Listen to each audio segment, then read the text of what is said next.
YouTube? What's going on? This is Preacher. How y'all doing today? So, I wanted to talk briefly about when starting a trucking company to learn before you earn. No, because I've been doing this dance for 4 years. A lot of people have been asking me, well, why haven't you started your own trucking company yet? First, who says I haven't? But anyway,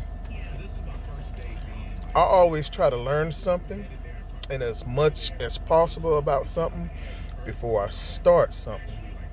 You see a lot of truckers, they'll learn how to drive a truck, and then once they didn't learn how to drive a truck, they think that they are ready to run a business.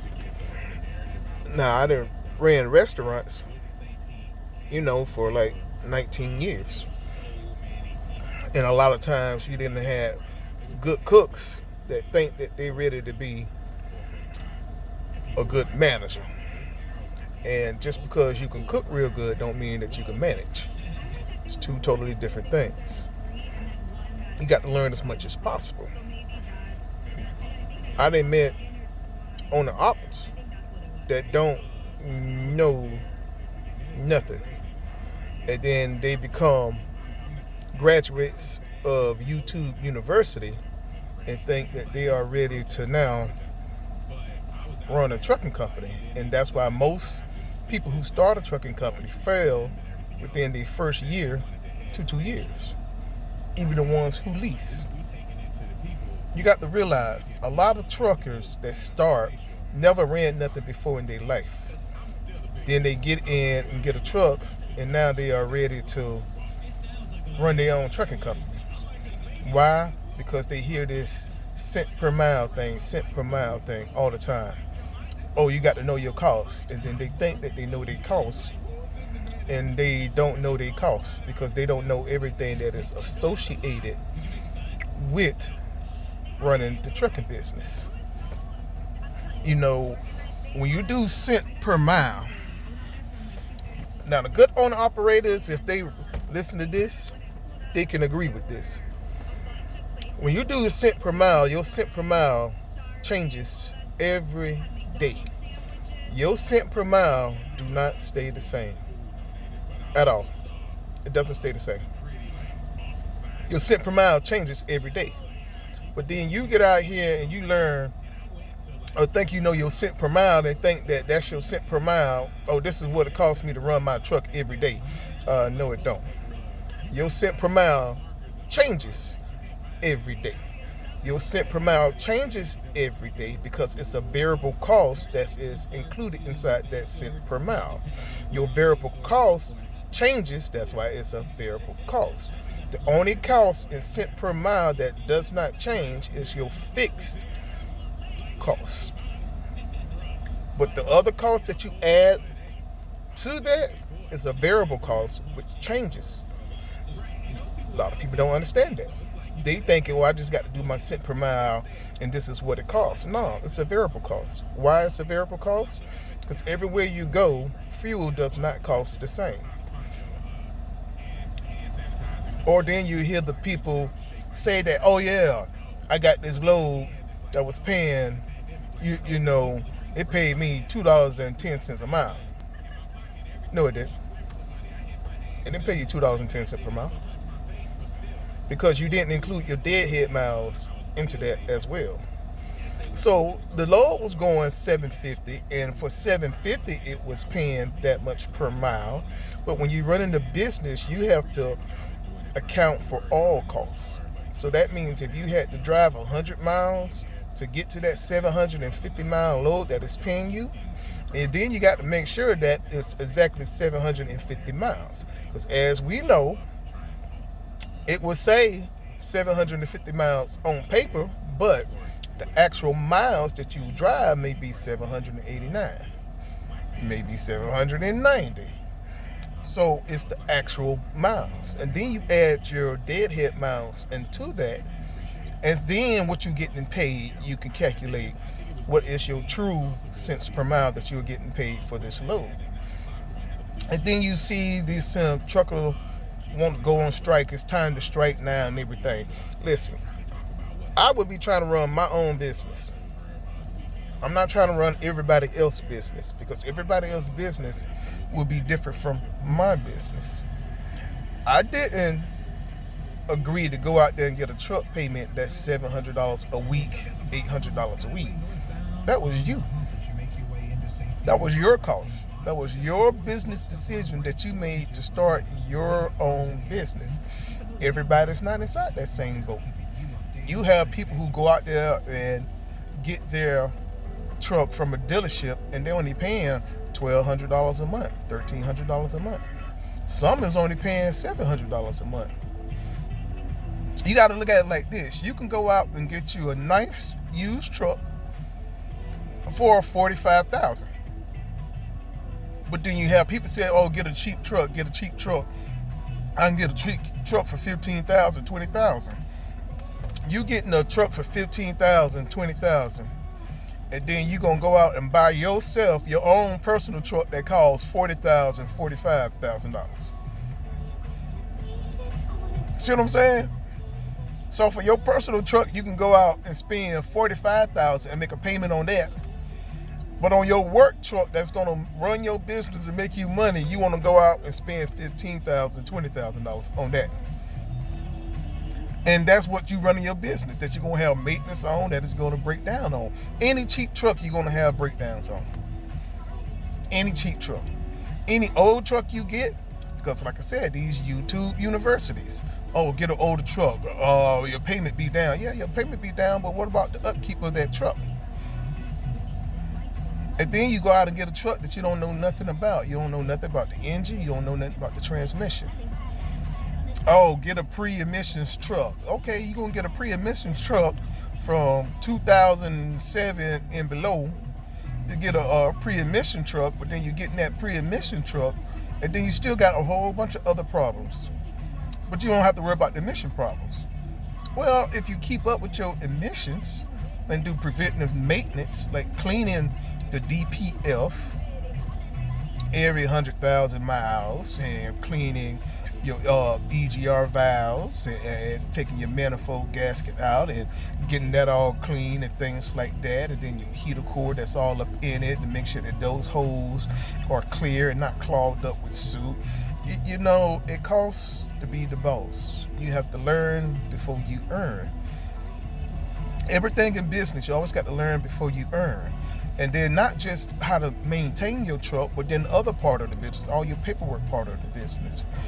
Okay, these people going out, signing on, leasing, and getting paid 65% of the load, or 35% of the load, 80% of the load, and you don't even know, as far as your taxes go, that percentage that company takes out is a tax deduction. A lot of people don't even know that, because you don't know all the taxes that's involved in the truck. Or your trucking business that you started, you could be tax exempt to where that you don't pay sales taxes on nothing. Certain states you don't pay sales taxes on nothing. So for instance, you can go and get your truck fixed in a different state that you don't have to pay any sales taxes on, and that can save you $300-$400 because you're not paying any sales taxes. It's on it because your business is a tax exempt. But when you don't know all these tax advantages that you have for your business, you just running your business and you don't know how much money that you actually can save in doing all this particular stuff as you running your business. And then what can you be tax exempt on and what you cannot be tax exempt on. You're going out and buying a truck, and for the truck application, you don't even know what to get. You're just looking at the truck. And then all the truckers would tell you, this is almost 10 minutes, I'm almost finished. A lot of these truckers would tell you your biggest cost that you can control in your truck is your fuel, right? So why go out and get a truck that you're only gonna get 6 miles a gallon on when you first starting out? When you first starting out, you should get the best truck that's gonna save you the most money starting out. Your starting out truck should not be the truck that you really want. It should be the truck that you're gonna get to establish your business, to learn as you go, to learn how to make money and save money. And then the next truck that you get should be that truck that you really want. Your first truck should be a truck that's going to have not that much maintenance, because the more you out fixing things, the less you out on the road. So the older truck that you have, the more likely you are to have more maintenance or more breakdowns. It may be little. It may cost you $400-$500 here, $400-$500 there, but it's still $400-$500 there. So if you get an older truck, to even lower your payments, for instance, right? If it's lowering your payments $400 a month, but you spending $600-$700 a month on upkeep because it keep breaking down, and it could be anything from hoses, it could be your hub seals, it could be shocks, it could be whatever in it. You should know that this truck is going to cost me some money. Because if you get a truck that's 5 years old and it still has the same batteries in it from when it first got it, you're going to need batteries. After 350,000 miles on the truck, if they still have the original starter, the original fuel pump, the original alternator, it's going to go out sometime very, very soon. You should know these things when you get a truck. When you're getting a truck over 500, 600,000 miles on it, and it's a manual, well, you should know that it could be out of sync. And you start your transmission. You don't know how the other person was driving that. So your gears could be grinding, and you just think it's just you, and it could be out of sync, which when it's out of sync, they're going to have to drop that whole transmission. They're going to have to redo basically all your bearings and everything just to get it synced back up correctly. And that's going to be a charge with it, right? That clutch, you're probably going to be needing a clutch pretty soon. It's the reason why people will get a manual before they get an automatic. It's the reason why people will get an automatic instead of getting the manual. It's to a preference. But you always got to remember, you got to learn before you earn.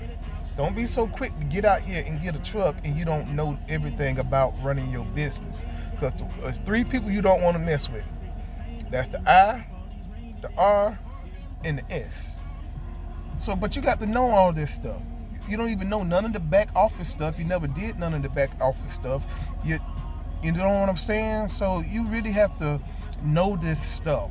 I like to make sure I know everything possible before I get out there and do something. So when I get out there and do it, I'm not trying to figure out as I go. I already know. I just don't want to get out there and go. I like to know everything. So that way I'm not getting taken advantage of when you get to these shops and they're just telling you stuff. You're like, nah. Because some stuff you don't need. Some stuff you can do this and it can get you back home to where you got your mechanic or your own shop that's going to be a lot cheaper than some of these other places to fix your problem. But if they tell you need to get this done right now, then it's going to cost you all this here money, it may not be the case. So sometimes you got to look at all that particular stuff. And then half of y'all broke and trying to get a truck. You better get out there and start a business, and you broke. You just spent all your money on getting the truck. You just spent all your money on getting the truck. And then when you get an older truck, you're trying to get it all load ready. And now you're only coming out there, you got $2,000-$3,000 in your bank trying to get out there and run the truck. And now, 1 month go, now you start having breakdowns. Why? Because you done got this older truck. And now you just eating into that. So every load, now you got to do what? You got to get an advancement on the load for fuel. Oh, I took out so much amount of this money to pay for fuel for the truck. Oh, I took out this to pay for fuel for the truck. So each load, you already started off behind. So you're not really making all that money that you just said you just made. You just made $2,000 on this load, but you had to take out $600 for fuel because you didn't have money saved up for the fuel. In any business, you got to have money inside your account. This video almost 15 minutes, man. I'm going to do another part to this. But these are the reasons why I take my time before starting my trucking company. And this is why it didn't matter if it taken me 4 years or 5 years to do it. I'm trying to start it, and I want to start it right. I don't want to start it that I have to stop it in the next year or so because I didn't know some stuff or I made the wrong decisions, because I really want to hurry up and get out here and get something. But I'll do another part of this. All right, y'all take it easy.